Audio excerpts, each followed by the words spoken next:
ባጣነው ነገር ላይ አመስጋኞች ከሆን እግዚአብሔር ጨምሮ ያመጣዋል። ስታመሰግኑ ግን መቆየት ግን ያስፈልጋል። ምስጋና የደስታ ሕይወት ይሰጣል፣ ሐዘንን ያርቃል።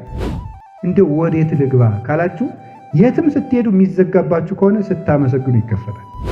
አንድ አባት የተናገረውን እንገራችሁ። ወደ ሰይጣን ዙረህ ሰይጣንን አታሸንፈውም ይላል። ወደ ማን ዙረህ? የእግዚአብሔር ቤተሰቦች። በጎ ነገር እንዲፈልቅላችሁ ከፈልጋችሁ ሁልጊዜ አመስግኑ። አመስግናችሁ የተጠማችሁትን ነገር እንደምታገኙ እርግጠኛ ነኝ።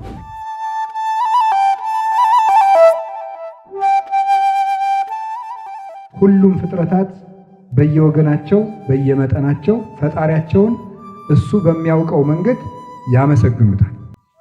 በትንቢተ ዳንኤል እንደተገለጸልን ይባርክዎ ኩሉ ግብረ እግዚእ ለእግዚአብሔር፣ የእግዚአብሔር የእጁ ስራዎች ሁሉ እግዚአብሔርን ያመሰግኑታል ይላል።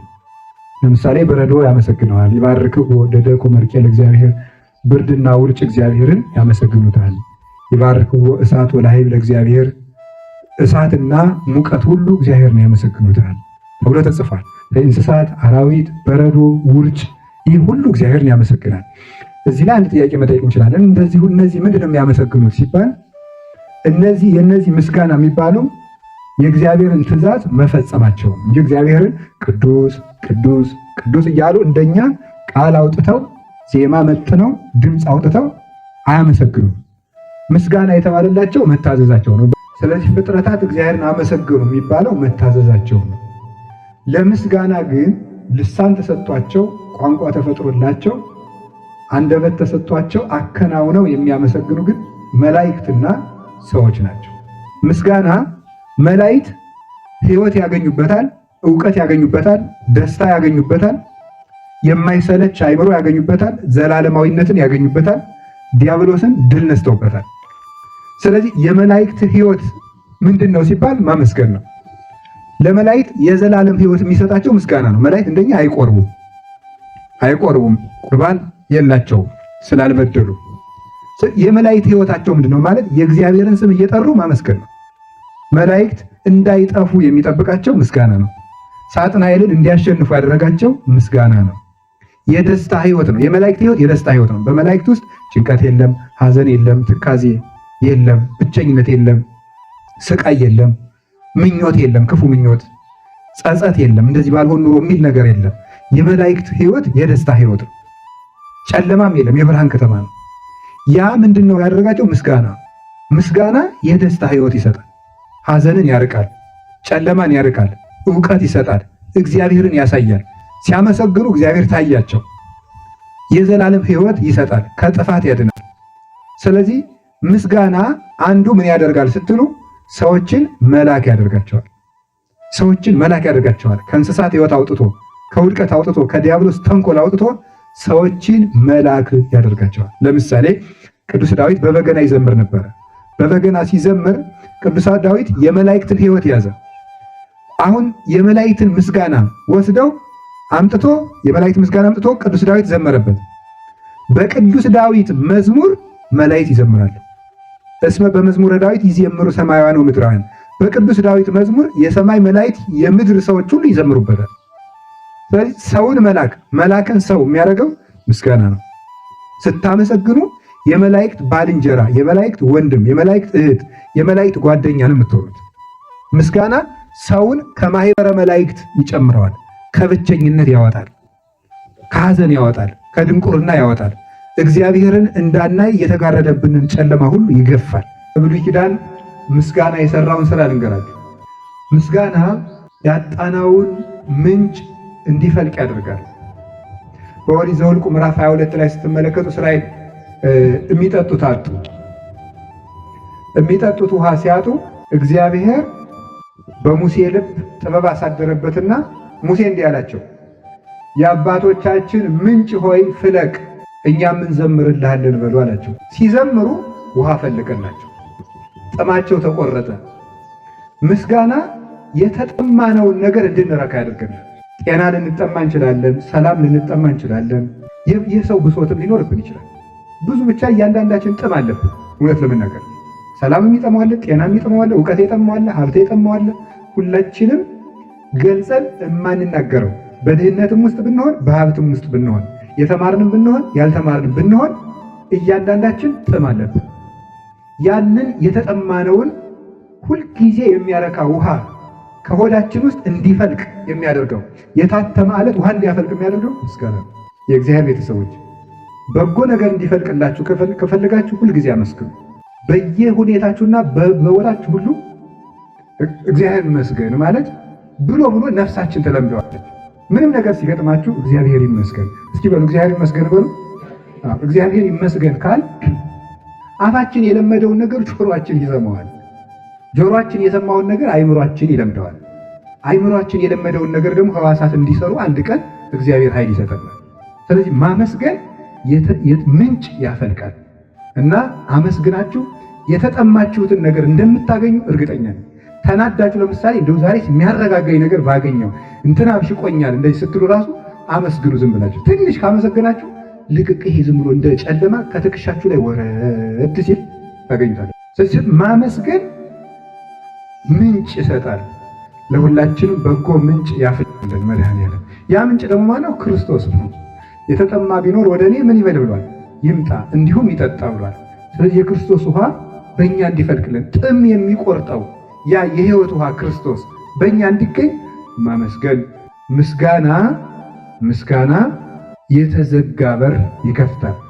መጽሐፈ ኢያሱ ላይ የምናገኘው ታሪክ ነው ይሄ። እስራኤል 40 ዓመት ከተጓዙ በኋላ ከነዓንን ሊወርሱ ሲሉ ከተማይቱን እንዳይገቡ 7ቱ የከነዓን ነገስታት በግንብ አጥረዋታል። ያንን ግንብ እናፈርሳለን ብለው ሲገጥሙ መተው ሌሎቹ ሰዎች በጦርነት ሊጨርሷቸው ሆነ። እንዳይገቡ ደግሞ ከተማይቱ በጽኑ ግንብ ታጥራለች።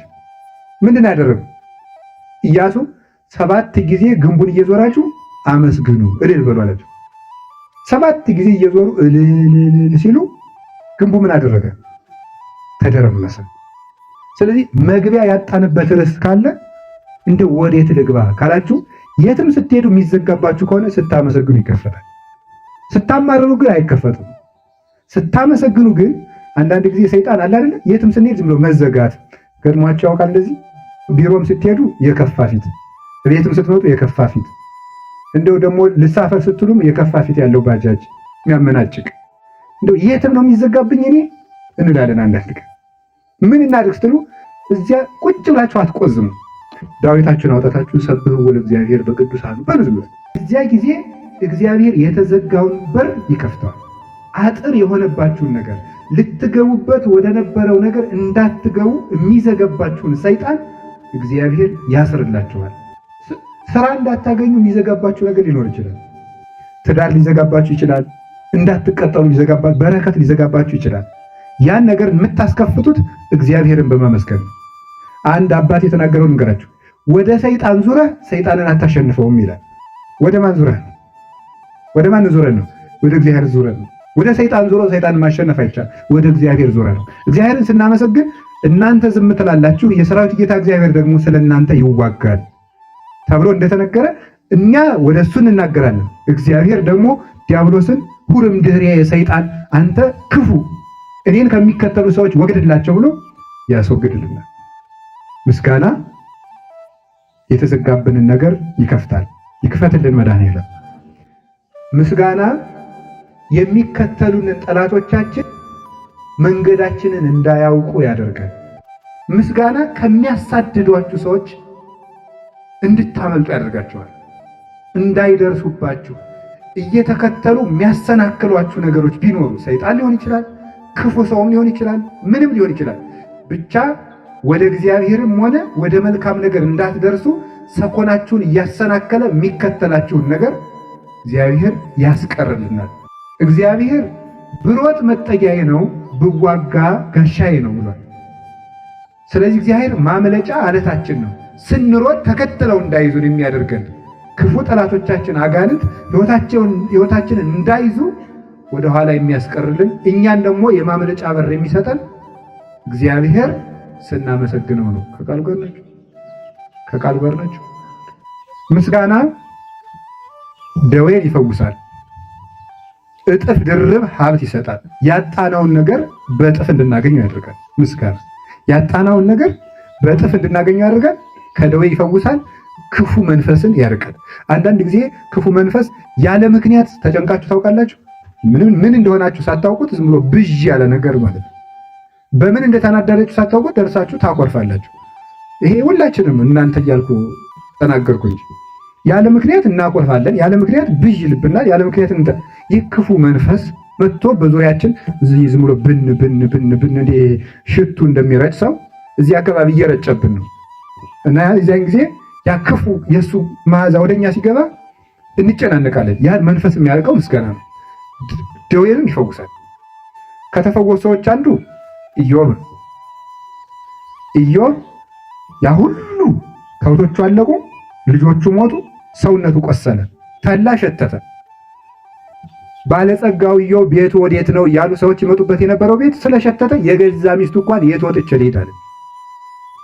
ኢዮብ ግን ምን አለ? እግዚአብሔር ይመስገን። የኢዮብ ትልቁ መዋጊያ ጋሻው እንደሆነ ታውቃላችሁ? ምስጋና ነበር። ባለቤቱ የተዋጋችሁ ምንድን ነበር የምትለው? እግዚአብሔር እኮ ሞት፣ እግዚአብሔርን ስደብና ሞት፣ ከዚህ በላይ ምን ያደርግሃል ነበር ያለችው። እሱ ግን እግዚአብሔር ሰጠ፣ እግዚአብሔር ነሳ አለ። አመሰገነ። ሲያመሰግን ያ ምስጋናው እግዚአብሔር በደመና እንዲያነጋግረው አደረገው። በደመና ተገልጦ እግዚአብሔር ፈወሰው፣ ዘመኑን አረዘመ፣ ደዌውንም ፈወሰው።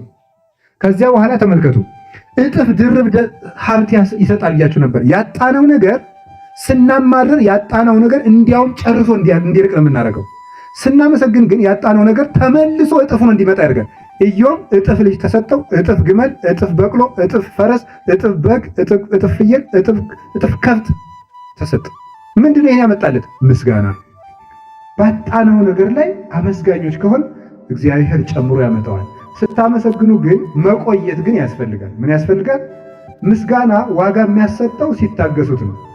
እስከሚመጣ ድረስ ጸንቶ ማመስገን ነው እንጂ አሁን ላመስግን በቃ እስቲ ቆይ እንዴ አባ አመስግኑና ጸጋ ታገኛላችሁ ብሎ ነበር። ያው ዛሬ ሌሊቱን ሙሉ ስደረድር አድሬ አንድ ነገር አላገኘው ብትሉ እኔ የለውበት ያልኳችሁ ጸንታችሁ ስታመሰግኑ። ምስጋና ነፃ ያወጣል። እስኪ በሉ ምስጋና በሉ። ምን ያደርጋል? ነፃ ያወጣል። ከመልካም ነገር አጠገብ ምን ነገር አለ? ምን አለ? በእግዚአብሔር ትይዩ ማን አለ? ሰይጣን በሉ እንጂ። ሙሴ አጠገብ ማን አለ? ፈርዖን በሉ። ዳዊት አጠገብ ማን አለ? ጎልያድ በሉ። አቤት ጎልያድ አለ። ሐዋርያት አጠገብ ማን አለ? ይሁዳ አለ። ሁልጊዜም አንድ መልካም ነገር ስንጀምር መልካሙን ነገር ብቻ ማየት የለብንም። እዚያ አጠገብም ሌሎች ነገሮች አብረው እንዳሉ ጠብቀን ከተጓዝ ድንገት ሲገጥመን አንሰበርም፣ ተስፋ አንቆርጥም። ስናመሰግን አስሮ የያዘን ሰይጣን ከነ መሰረቱ ይናወጣል። ከነ መሰረቱ ነው የሚናወጠው። የእስር ቤት መሰረቶች ማለት የክፋት መሰረት የሆኑ ሰዎች ሁሉ ይነቀላሉ፣ ይጠፋሉ። ሳኦል ከነዘሩ ከነማንዘሩ ከነ ልጆቹ በገዛ ጦሩ ተነቃቅሎ ነው የጠፋ። የዳዊት መሰረት ግን ክርስቶስ ነበርና ዛሬም አለ። የሚያመሰግን ሰው መሰረቱ የጸና ነው። ያኛው ግን ረይክዎ ለኃጥእ ወተለዓለ ከማር ዘሊባኖስ ወሰበ ገብ ኃጥእ ይክዎ። ኃጢአተኛ እንደ ሊባኖስ ዘግባ ከፍ ብሎ አየሁት፣ ስመለስ ግን አጣሁት ተብሏል። ምስጋና ቁስላችሁን ያድርቅላችሁ፣ እንባችሁን ያብስላችሁ፣ የተዘጋባችሁን ነገር ሁሉ ይክፈትላችሁ፣ ከታሰርንበት ሁሉ ነፃ ያወጣል። ነፃ የሚያወጣን እግዚአብሔርን ማመስገን ነው። ጸሎት ነፃ ያወጣናል። ስለዚህ ምስጋና የችግር ሁሉ ምንድን ነው አልኳችሁ? መፍትሄ ነው ማለት ነው። እንግዲህ ስለዚህ ብንራብ ምግብ ነው፣ ብቸኛ ብንሆን ዘመድ ይሰጣል፣ ብንታመም ይፈውሳል፣ እጥፍ በረከት ያድላል፣ እድሜ ያረዝማል፣ ጠላት እንዳይዘን ያደርጋል፣ ድዊ ይፈውሳል፣ አጋንንትን ያረቃል፣ የስጋም የነፍስም ነፃነት ይሰጣል። መጨረሻ ላይ ከእግዚአብሔር ጋር ያኖራል። ያኖረን